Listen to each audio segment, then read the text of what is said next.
Western establishment's fear of the phrase "globalised the Intifada" has little to do with any danger supposedly posed to Jewish populations from its use. The threat is posed by the slogan's central idea, not by some specific target. "Globalised the Intifada" is the modern equivalent of "power to the people," a slogan long used by anti-colonial movements, by revolutionary socialist parties, by the ANC in its fight against South African apartheid, and by the Black Panthers in their struggle against white supremacy in the US. The emblematic anti-colonial struggle of our times is in Palestine. It is hardly surprising that any emerging popular mass movement against oppressive, unaccountable, increasingly anti-democratic Western elites should look to the language of that struggle. Intifada refers to shaking off a system of oppression. We can all see where Israel's ethnic supremacist agenda has led for the Palestinians to military occupation, apartheid, and genocide. Many of us sense too that this is where our own societies are heading.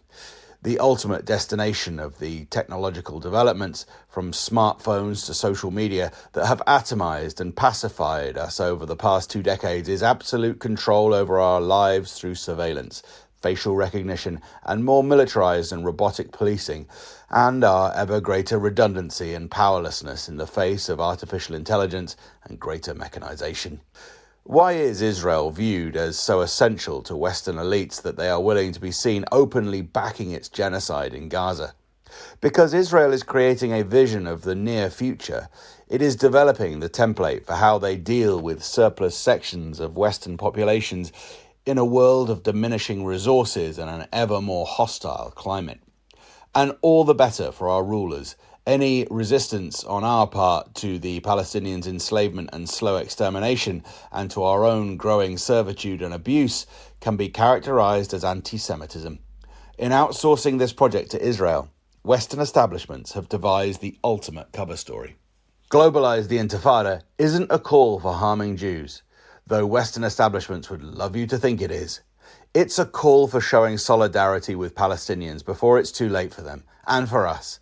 It is about throwing sand in the cogs of a machinery of oppression before it grows too powerful to be confronted. Over decades, the Palestinians have moved between peaceful and violent intifadas, and found neither has won them greater freedom. That is not because intifada is necessarily the wrong path to liberation and justice. It is because the forces ranged against them have been insurmountable. That is why we, at the heart of the Imperial Hub, must show them solidarity, and why we need to learn from their experience